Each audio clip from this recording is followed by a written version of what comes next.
नमो तस् भगवतो अरहतो सम्मा सम्बुद्धस्य।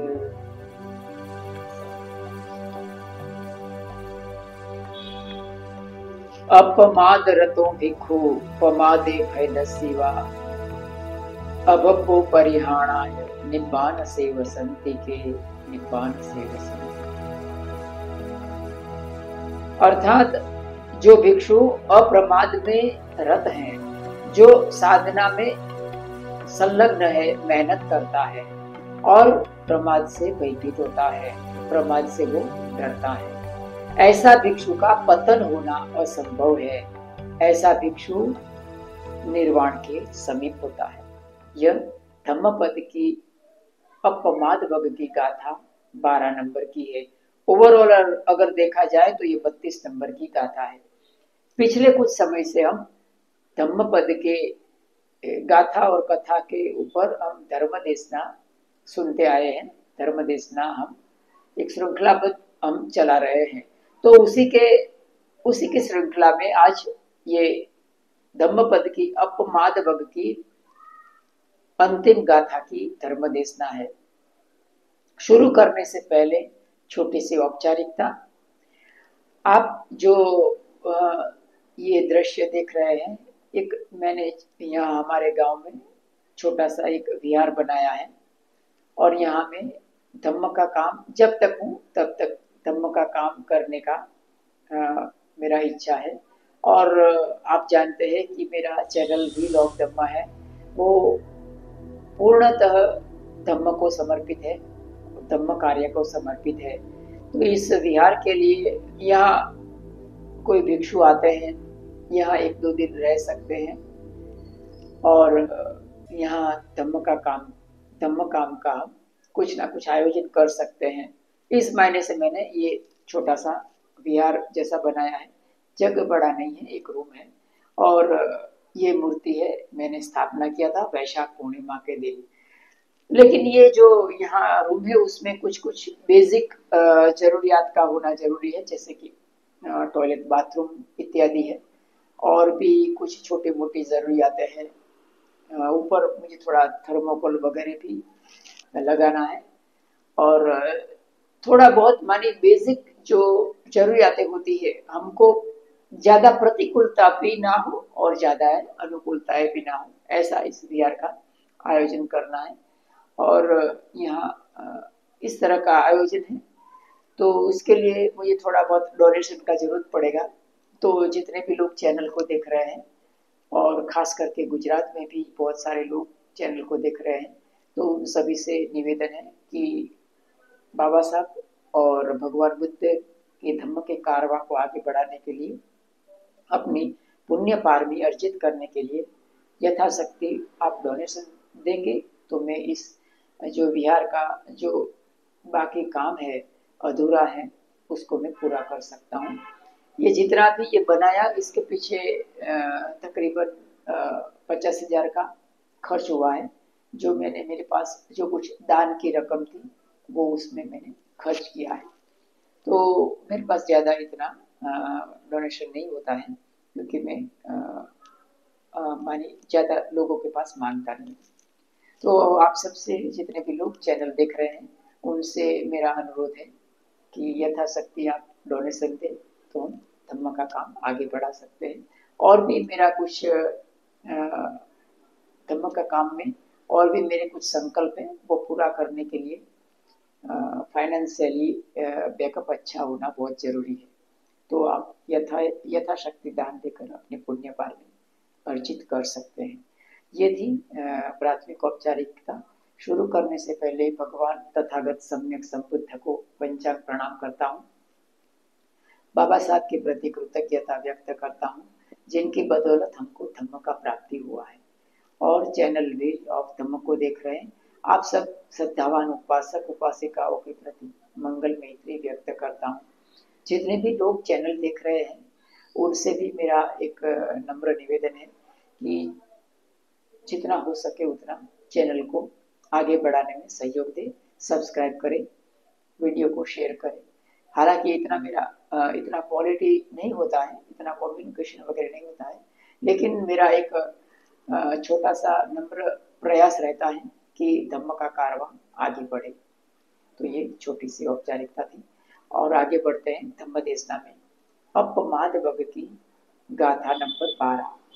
भगवान बुद्ध ने इस गाथा के माध्यम से अप्रमाद, वफादारी और जो भिक्षु होता है उनका अपने सगे संबंधियों के साथ किस तरह का व्यवहार होना चाहिए और किस तरह का व्यवहार नहीं होना चाहिए, इसके ऊपर ये धर्म देशना है। तो आगे बढ़ते हैं धर्म देशना में। तिस्स नामक एक स्थविर का जन्म श्रावस्ती के पास एक छोटे नगर में हुआ था। जब वह बड़ा हुआ तब उसने प्रवज्ञा ग्रहण कर ली और भिक्षु का जीवन जीने लगा। वो भोजन के लिए पास के गांव में जाता, भिक्षाटन में जो कुछ रूखा सूखा मिल जाता उसे खाकर पुनः साधना में लग जाता था।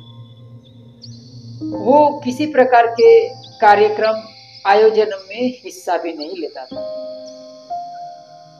जो दूसरे भिक्षुगण थे वो उसके विषय में चर्चा किया करते थे। बहुत स्वाभाविक बात है, पहले भी ये चलता था, आज भी चलता है कि हमेशा इंसान ईर्ष्या, जेलसी और हमारा कहीं बुरा न हो जाए, हमारा अहित न हो जाए, इस तरह की असलामती की भावना के कारण, अपना ज्यादा से ज्यादा हित साधने के कारण दूसरे की निंदा करता है, ईर्ष्या करता है। होता है, आज भी होता है, पहले भी होता है। तो दूसरे भिक्षुगण थे, उनकी आलोचना करते थे, टीका करते थे कि इस भिक्षु ने घर द्वार छोड़ दिया है पर उसका मोह अभी समाप्त नहीं हुआ है। यह हमेशा अपने सगे संबंधियों से ही दान लेता रहता है। भिक्षुओं ने इस विषय में शास्ता से शिकायत की। तब शास्ता ने तिस्स को बुलाकर पूछा कि मुझे शिकायत मिली है कि तुम अपने सगे संबंधियों के वहां आते जाते हो और उनके साथ ज्यादा मेलजोल बढ़ाते हो, क्या यह सही है? तिस्स ने शास्ता को प्रणाम किया और स्पष्ट किया, भगवान, यह सच है कि मैं बार बार अपने गांव में जाता हूँ, लेकिन मैं ऐसा सिर्फ इसीलिए करता हूँ कि भिक्षा मिल जाए। जैसे ही पूरी भिक्षा मिल जाती है मैं वहीं से लौट आता हूँ, आगे एक कदम भी नहीं बढ़ाता हूँ। जो भी भोजन मिल जाता है उसे खा लेता हूँ। मैं यह नहीं देखता कि भोजन स्वादिष्ट है या नहीं, किसने दिया है, किसने नहीं। मैं उसी से संतुष्ट हो जाता हूँ, फिर गांव वालों के साथ मिलजुल कर क्यों विचरूंगा। शास्ता ने भिक्षुओं के सम्मुख तिस्स की प्रशंसा की और कहा कि भिक्षुओं को तिस्स के समान होना चाहिए, अपनी आवश्यकताओं के मुताबिक ही जीवन चलाना चाहिए। इस संबंध में शाक्य मुनि ने पूर्व काल की एक कथा सुनाई।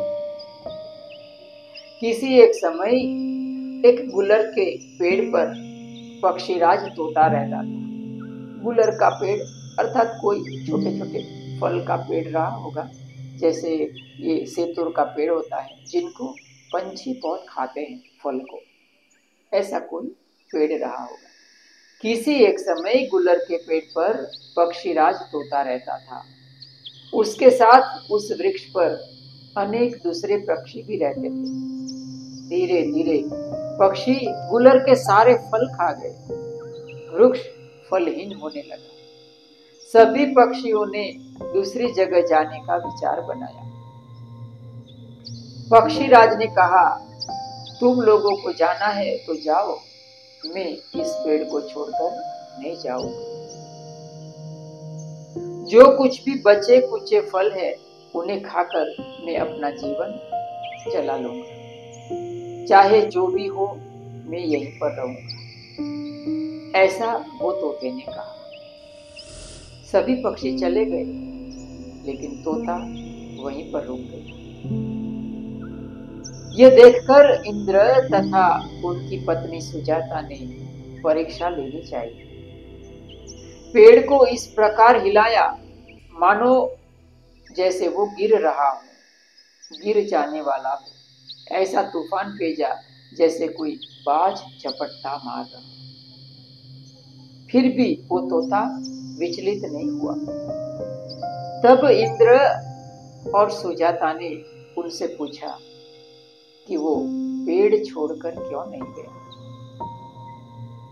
उस तोते ने जवाब दिया कि उस पेड़ के साथ उनकी कृतज्ञता का भाव जुड़ा हुआ। उतने लंबे काल तक उनका जीवन यापन जो किया है, अतः वह उसे छोड़कर नहीं जा सकता।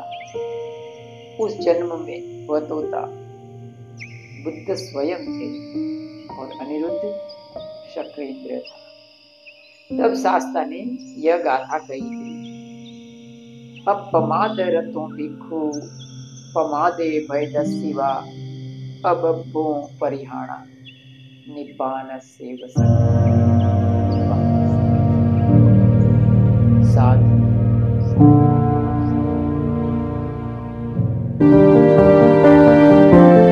To accelerate the wheel of Dhamma, subscribe the channel and press the bell icon.